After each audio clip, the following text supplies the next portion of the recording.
the lobby has become somewhat desperate because Israel became very extreme. So what is at stake with the lobby's power is no longer just American interests abroad, it's also American freedoms at home. That just 9 extremely wealthy individuals have donated $1.7 billion on behalf of what they perceive as Israeli interests in the American electoral system. The best known organization perhaps is AIPAC, the American Israel Public Affairs Committee.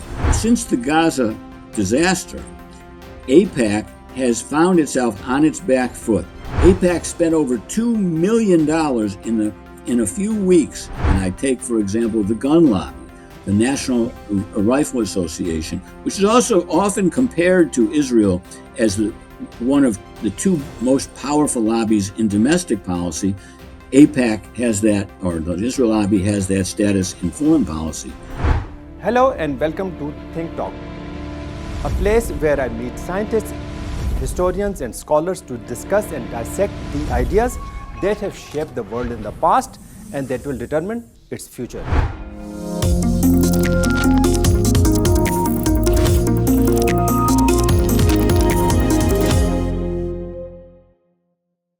According to common sense, every person, entity or country should look out for themselves.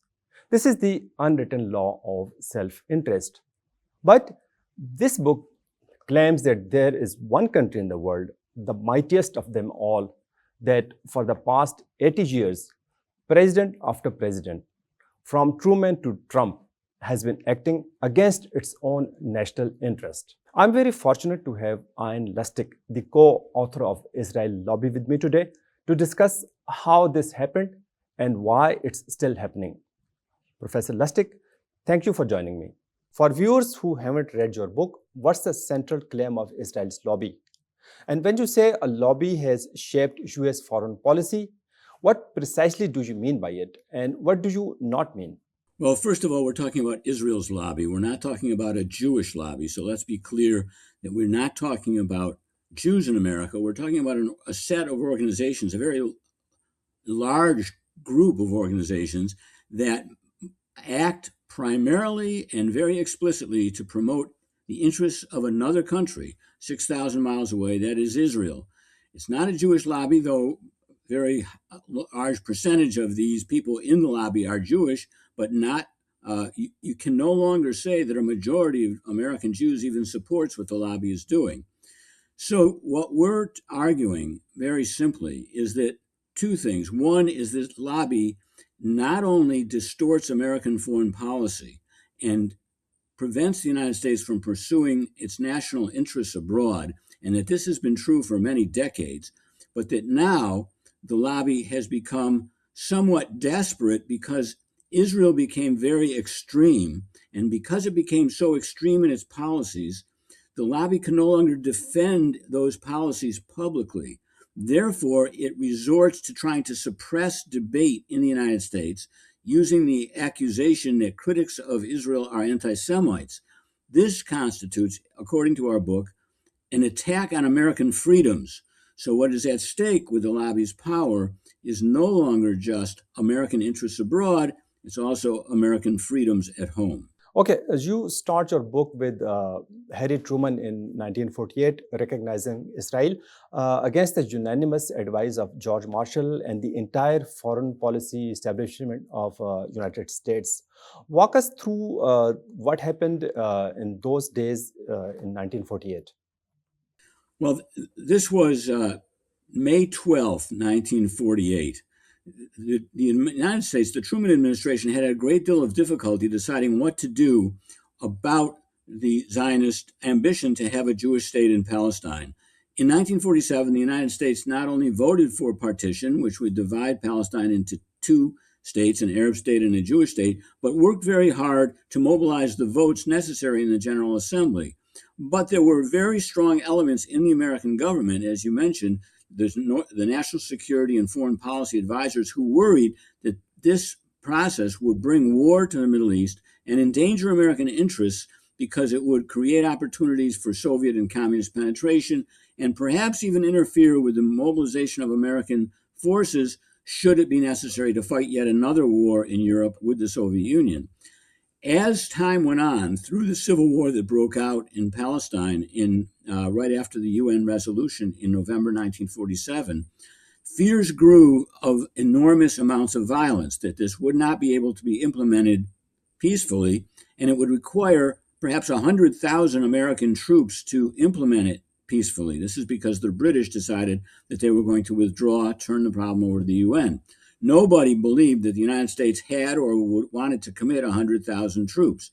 So in the winter, in February, the American representative to the UN actually backed away from partition, said the United States was now endorsing a trusteeship of a united Palestine. This triggered what was then the Zionist lobby. There was no state of Israel yet, so it was a Zionist lobby to put tremendous pressure on Truman and the administration.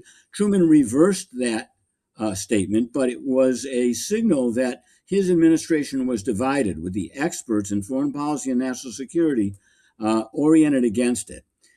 As the Civil War drew to a close and when the state was going to be created, in the middle of May, when the last British soldiers were going to leave, a meeting was held at the White House with the top administration's advisors, the domestic political advisors and the foreign policy national security advisors, including the famous George Marshall, who many credit with having been more important in the winning of World War II than almost anyone else.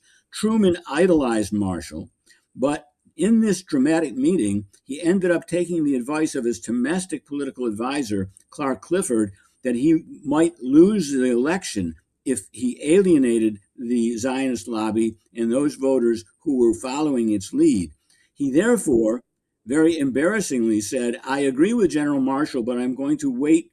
And he waited 2 days and then made a decision to recognize the state of Israel in whatever borders it might establish, which was contrary to the advice of his advisors and contrary to his own best judgment about what would be good for peace in the Middle East, but it would be better for his political future.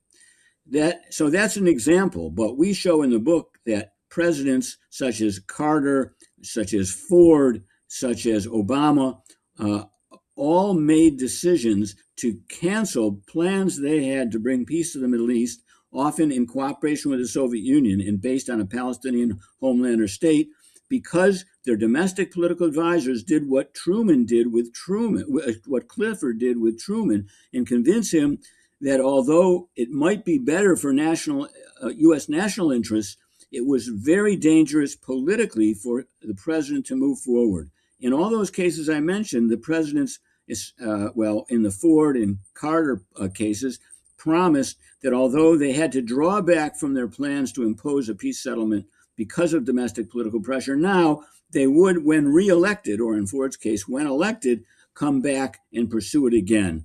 In neither case, of course, were they able to do that. All right. So there's a specific detail in your book, I think in the first chapter, that lands directly for viewers here in Pakistan.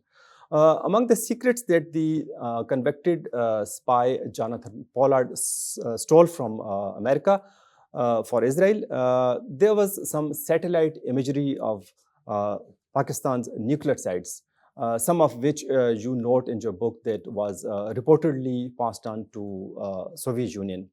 For a Pakistani audience whose own secrets were caught up in that theft, what does the Pollard case reveal about the reach and influence of the lobby? I'm not sure that that the particular Pakistani angle shows more than what is generally known about the Pollard case, but it does show both the extent of the power of the lobby right now and its limits.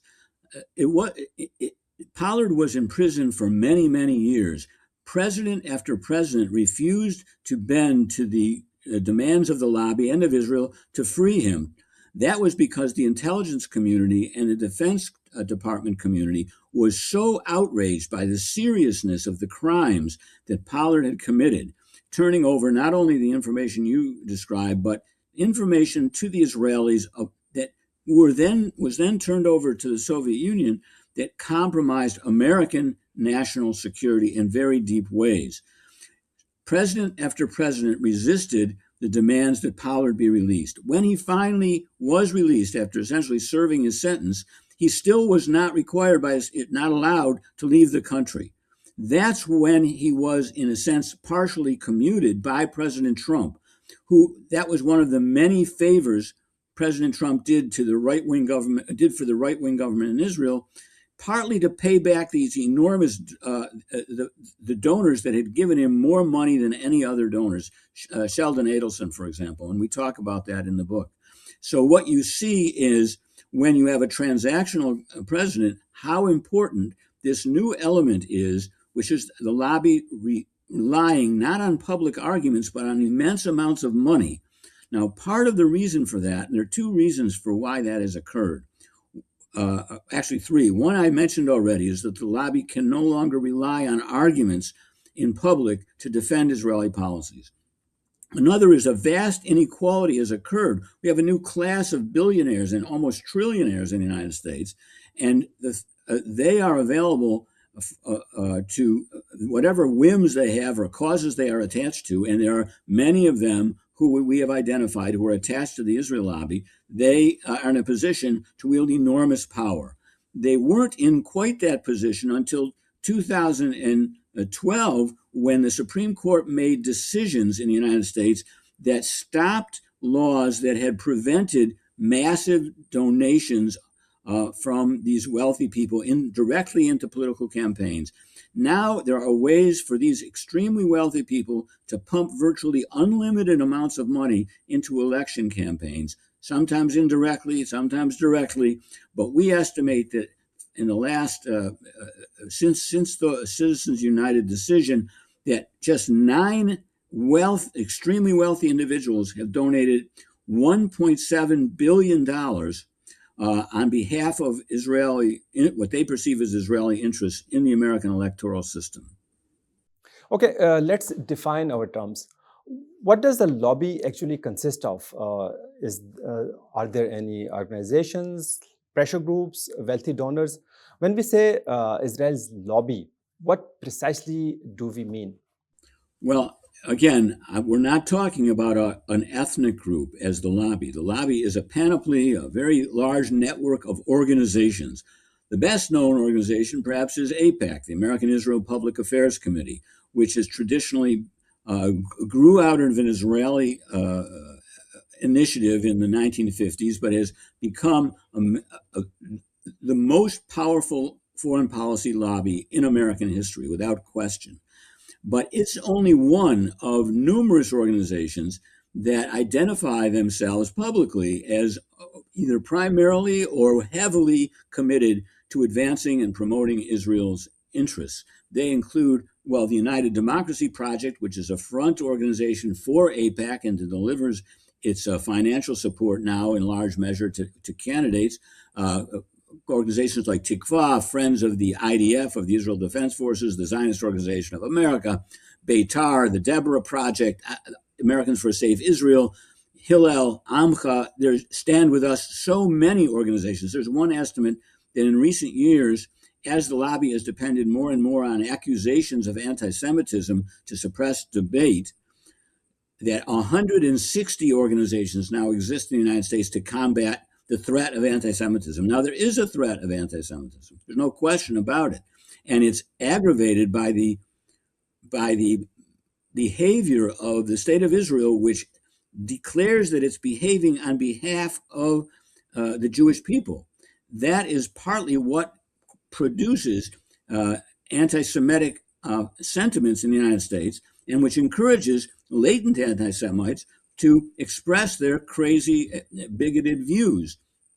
So one of the worries that we, the authors, have, and we are Jewish, is that this conflation of Israel with being Jewish will actually light the fires of anti-Semitism, and that the lobby's attempt to treat Israel as the collective Jew will mean that any criticism of Israel or anything Israel does that's worthy of criticism will redound to the harm, will result in harm and attacks on Jews wherever they are, no matter what their sentiments, and however much they themselves may criticize Israel and feel alienated and distraught by Israeli behavior. For a Pakistani audience unfamiliar with how American democracy works, how do lobbies operate there? America has a gun lobby, an oil lobby, big pharma, and also had a tobacco lobby in 1950s and 60s. So how is the Israel lobby different, and what exactly is its modus operandi? Zafar, that's a very good question.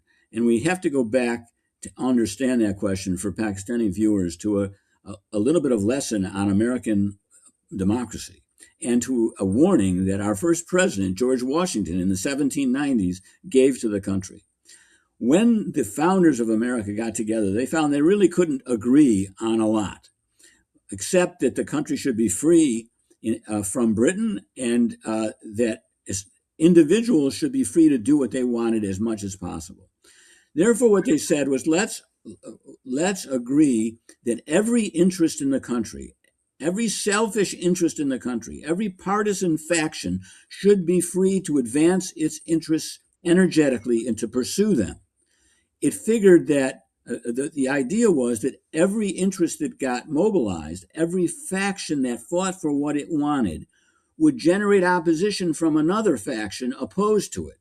When you therefore had all of these factions fighting with one another, the result would be a resolution of forces that would balance everything out. And no one specific faction would take over or distort the country.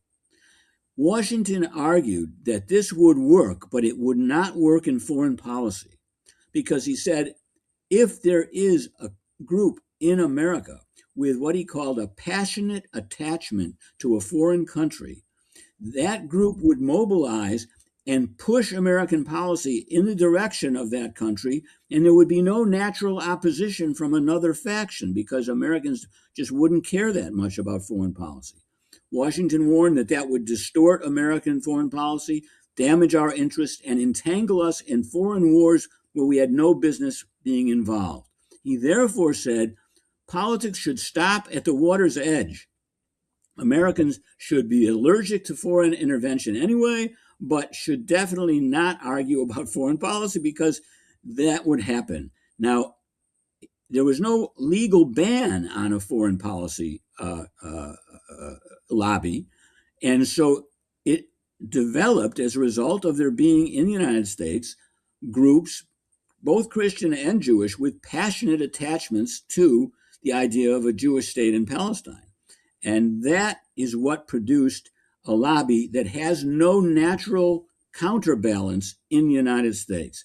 That's why it's so unusual. It's not unique, however. Your viewers may be interested to realize that there's one other issue that in foreign policy the United States has pursued that is really weird in comparison to the rest of the world and even in comparison to American allies. One issue is, of course, Israel. The United States vetoes things at the UN that all its allies support, censuring Israel or opposing settlements and so on. But there's one other issue where that's also true, and that's Cuba. Once a year, the United States and Israel vote to continue the embargo on Cuba. The rest of the world says no. Well, what do these two issues have in common? Nothing substantive. What they have in common is that there's a Cuba lobby that's domestically very important. Who has the support of the Cuba lobby can win the state of Florida, which has an enormous number of electoral votes. So when foreign policy does enter domestic politics, it kind of trumps everything. And that happens with Cuba, producing a very distorted American policy on the world scene, and with Israel. Now, when you ask, how does the lobby actually work? That's a complicated story, and it works in many ways. In the past, AIPAC has worked to keep track very closely of how every single politician votes and to threaten those that do not vote or sign letters the way AIPAC wants them to sign. It threatens them to finance a primary so that they'll have to pay money to defend their seat even before the election. AIPAC's correct calculation for a long time was that Americans care so little about foreign policy that a representative from Montana would be faced with a choice of doing what he thought was right, which is standing up to AIPAC, and getting punished and perhaps removed from power because of that, when he would know that his constituents wouldn't care what he did on this issue because they wouldn't care about the issue. And that's what AIPAC could tell them. Why are you doing this? You're not going to benefit if you stand up for your principles, and you are going to get punished if you do. So that was one way that AIPAC was able systematically to keep politicians in line. And they were known in Congress, and still are to an extent, as the 800-pound gorilla. That is, you really couldn't speak publicly about what you thought about Israel because they would punish you severely, and nobody would care enough to reward you for having shown some kind of profile in courage. Now, it's harder since the Gaza disaster, AIPAC has found itself on its back foot, and more it's had to rely on money, but it can't completely rely on people in the district not caring about this issue. What AIPAC does is it pumps money into districts to defeat critics of Israel from being even nominated, but when it does that, it never talks about Israel. It almost always talks about whatever issue it thinks the constituents in that district care about, even if it contradicts them, even if they contradict themselves from one election or one state to another at the same time. In Michigan, for example, where Mr. Dr. Abdul Saeed ran against a AIPAC-supported moderate Democrat, there were 100 ads, at least $32 million, and only 3 of them even mentioned Israel. The argument AIPAC made through the United Democracy Project was that vote for Haley Stevens, Abdul Saeed's opponent, because she can beat the Republican Mike Rogers, and we have to beat the Republican Mike Rogers. Now that Abdul Saeed won and Haley Stevens lost, AIPAC is moving toward supporting Mike Rogers to defeat Abdul Saeed. It shows, and in none of this do you see a public discussion of Israeli policies. You mentioned recent wins by Abdul Al-Sayed and Aisha Wahab, despite heavy opposition from the lobby.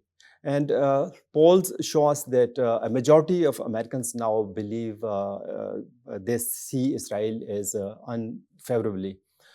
Does that mean that the lobby's influence is finally waning? It does indeed, measured by public opinion and measured as well by what much of the Democratic Party is willing to say about Israel that they were never willing to say before. I'm not saying that they didn't think this, but now they're willing to say it. On the other hand, AIPAC and the Israel lobby is still able to point to the fact that they can pour money into a race. We just had the results of a race in California, District 14, where an Afghani woman, Aisha Wahab, has now won over a woman, Hernandez, that was supported by AIPAC. She won narrowly by about 6 points to get the Democratic nomination, and she'll probably win. It's a Democratic district. But when the race started, she was ahead of Hernandez by more than 20 points.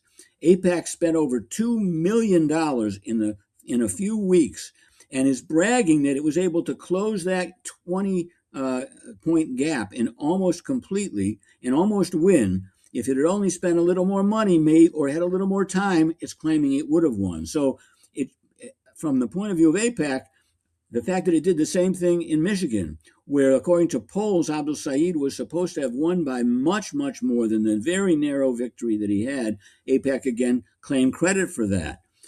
Now, let me make one other point about your question. We are seeing change, as you noted, in public opinion. We are seeing change in what the progressive wing of the Democratic Party is willing to say, and we are seeing change among other Democrats and some Republicans as they writhe around trying to figure out a way to say they're not against Israel completely, they're for Israel as a Jewish state, but they don't like the Israeli policies. They're trying to find a way to say that. What we are not seeing is change in American policy toward Israel or the Palestinians. That we're not seeing.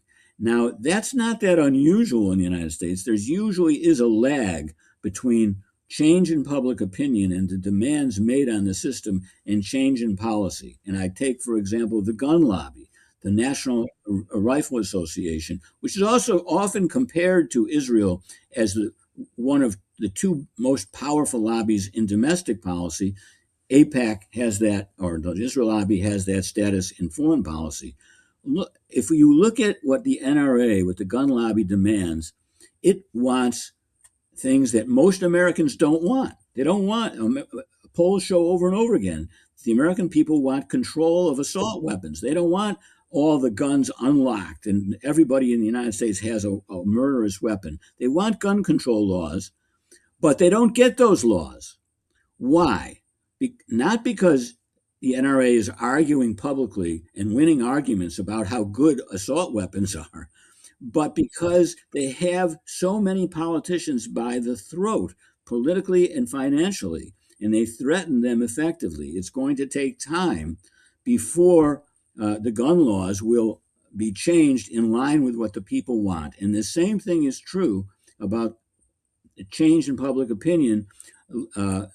American foreign policy will lag, we don't know how much, behind that change.